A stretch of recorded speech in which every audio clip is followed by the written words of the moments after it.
First question is, how do you define race and racism? Our starting point is always the scriptures. So biblical anthropology teaches that there is but one race, the race of Adam, and that is that the race of Adam is the human race, created as the sole image bearer of the one and only God. So up until the time of the Tower of Babel, there was one common human language. At the encounter of the Tower of Babel, birth of ethnicity, languages and cultures find their origins in God's direct scattering of Adam's race. But there still remains one human race. And I think Paul emphasized this in Acts chapter 17, verses 26 to 28. And he says here, and he made from one man every nation. The word nation here in Greek is ethnos. Okay. He made from one man every nation, ethnos, of mankind, anthropon, to live on all the face of the earth, having determined allotted periods and the boundaries of their dwelling place, that they should seek God and perhaps feel their way toward him and find him. Yet he is actually not far from each one of us, for in him we live and move and have our being, and as even some of your own poets have said, for we are indeed his offspring. So he's addressing the pagan nations in these passages, and the Jewish nation as well. So racism, how should we define racism? All right, I define it as the sinfully prideful affirmation of one's superiority as supremely above everyone else, and it involves the hatred or the malice or animosity towards another human being based on physical traits such as skin color, ethnicity, or culture, or other physical traits. Okay, so I'll pass this next segment on to Aldo. Okay. Yeah. So for me, I like to think about race and racism as a symptomatic issue to a deeper one. So it's not that race and racism is a non-issue. It certainly is, but I like to think about it in a symptomatic sense, meaning that it is the cause and outcome of something deeper. And so when you think about race and racism, or what I prefer to say is partiality, is it comes from a first Adam issue. What I mean by that is we were wired to pursue righteousness and obtain righteousness in the perfection that God made us. And after the fall, we lost that righteousness, but we tend to think that we still have that first Adam kind of righteous swag. You know what I'm saying? And so what happens when we don't understand that we on the other side of the garden is we tend to think ourselves as elite and superior because we have some kind of righteousness or virtue that is intrinsic to our particular category. So to me, racism is really a partiality issue, which is most deeply understood in being a justification righteousness issue before God. So why are people partial to each other? Well, it's not that racism is the issue. The issue is that we see ourselves either consciously or subconsciously as having some kind of in myself righteousness before God and man that then in turns enables me to then elevate myself and distinguish myself from others. So racism to me, when you follow the corridors, is a before God issue. It is a justification issue, meaning like, how do you get your legal status before God? Okay, so racism is, first of all, not a particular issue with this person or that person, this group or the other group. It is a first Adam issue that comes out of all of us having this jacked up original wiring from our first rep or dad, okay, which leads us to then elevate things particular to us, whether they be color categories, whether they be economic categories, whether they be social categories, in a way that makes us distinct. Well, I mean, it sounds like a lot of us are on the same page for the most part, defining race and possibly even racism. there's certainly the scriptural use of the word race, and I think we also have to recognize that we also use the word, race and racism, and it's popular usage today as well. So race in that sense too, it's also a socially constructed concept used to differentiate people, and this is just a popular language that developed around that word, throughout the centuries. Okay, so it's a socially constructed concept used to differentiate people, and this would be the secular definition of it, based on physical characteristics, and again, we all agreed on this, such as skin and hair color, facial features, other traits. It can be defined also, and this is from Dr. Carl Ellis, he defines it as a form of creatureism, and he says this goes back to the garden, right? When we set ourselves up as our own standards, being able to determine what's going to be good for us and what's going to be evil for us on our own. When we set ourselves up as the standards, well, nobody's better at me than being me. And so we tend to judge everybody else based on ourselves, or nobody's better at my kind of people, than my kind of people. And so we tend to judge everybody else and we look down on them. And so kind of like Aldo was saying, I mean, it does become, in a sense, a righteousness issue to where we say people, maybe God cannot love those people like he loves me because of what I have. And we start placing values on different things. And so it is, racism is kind of along this long branch of divisions that we make into humanity in a lot of ways. So I mean, there is economic stuff, there's all forms of classism that we do. And once we place values on those distinctions, we start looking down on other people, or we exalt other things that God does not. And so I do recognize, for sure that Scripture uses the term race differently than in popular usage today. And in fact, I mean, I will admit that the only divisions based on skin color, with the sign value that you see in the Bible, is basically lepers who were called unclean. All right. I mean, that's basically the only thing you see in the scripture regarding division of skin color.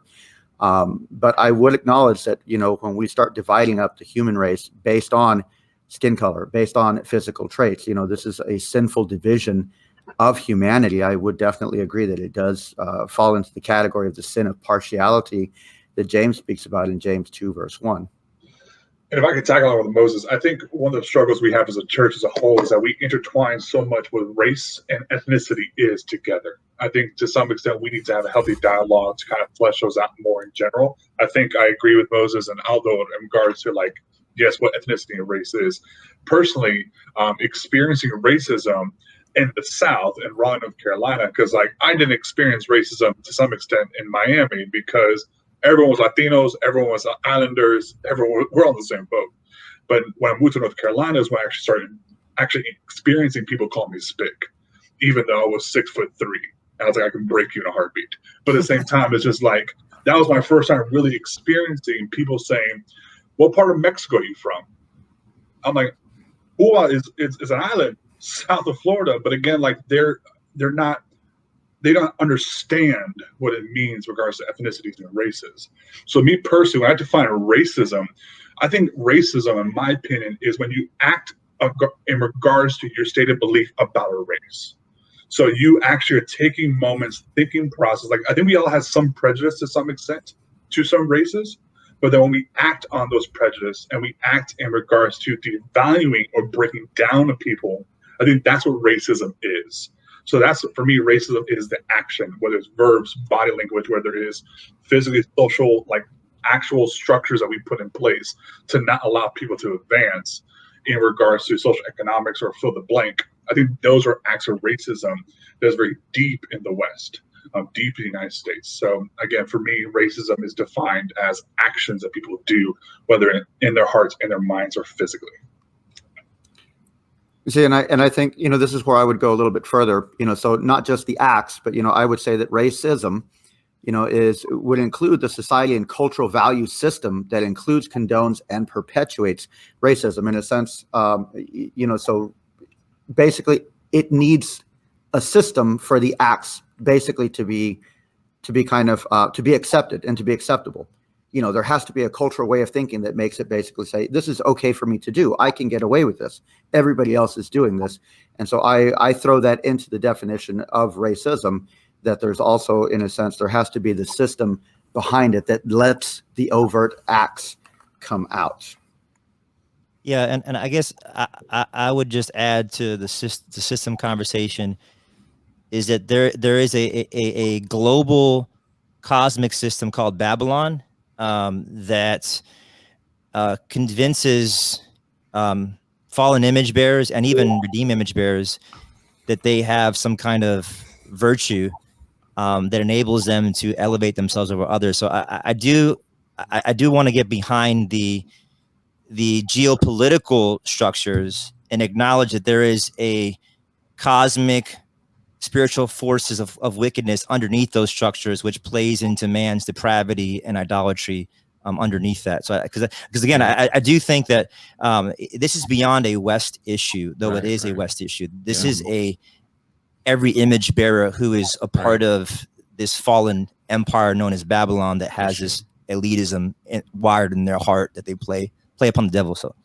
yeah, I would even say that within the conversation of race and racism, there's even partiality that's kind of riddled in this conversation, because it, in the United States, for instance, when we talk about this race and racism debate or whatever the case is, it's really two people groups and two sides that we're kind of focusing on, and the cry of this, and I'm not saying that it's not valid. I'm saying, but the cry of race and racism is partiality, and there seems to be that same kind of partiality within the conversation itself. So I think we need to be really careful about that, and not really getting towards just a certain group of people. But if we're going to have this conversation, broaden it really. It's not just a West issue; it's a worldwide sin issue. Yeah, I think it's important to add also that there are certain groups that believe that they're not susceptible to this sin of partiality. And I think it can affect any group, any people group. Yeah, I agree with that because, just in my context in South LA, growing up as a cholo, I was raised to hate Salvadorians. I was raised to hate Guatemalans. I was raised to hate blacks. I didn't eat a pupusa until I was 25 years old, and I felt guilty when I did it for the first time. And it was because that's just how I was raised, to just dislike Central Americans, and they were raised to dislike me too. So yeah, it's even amongst Latinos that this sin manifests itself. And another thing too is just to add on to what Brother Bapo said about the intentionality of racism. I think there's also an aspect of passiveness in the sense of it's a sin of omission, but also a sin of commission. So there's things that we do that are hateful toward a particular group, but then there's also the refusal to want to do certain things because of that same hatred. So love your neighbor as yourself. We refuse to give our neighbor that kind of a love because of the hatred that we have for them. Yeah. Guys, can you guys hear me? Yeah, you guys have about less than 2 minutes. If anyone wants to end it with a final comment. Yeah, well, I guess I'd like to say, what racism is. I think we can all agree with this. Racism, 4 things. Racism is a failure to recognize, and it's a violation of the image of God in others. Okay? That's what that does. It's a failure to love one's neighbor as yourself. It's a forgetting the gracious welcome that God, has for us, who treats us according to the new creation and makes us, it makes the welcome of God depend on skin color. That's what racism does. And kind of like what Aldo was hinting at too, it's a denial of justification by faith. We start adding something that, that will make people, more acceptable to God once we start adding those things. So I think those are good points to keep in mind. Yeah. Awesome. Oh, someone else? Yeah, I think just not to be repetitive, but I do think that whenever we process anything as image bearers horizontally, we must always see our deepest issues are vertical. Right. Idolatry and self-righteousness and unbelief are at the ground of all of our horizontal dysfunctionality. And when we talk about sin issues, it's not us and them, it's us versus God, man. So God is the Holy One, and everybody else is unrighteous and in need of grace. And I think the race issue definitely sometimes tends to be kind of narrowed to particular groups, like this group or that group, them or that. But it's like, no, there is two groups. It's God and us, and that's the big categories. And then how we understand things vertically will affect how we relate to each other horizontally, for sure. So good, man.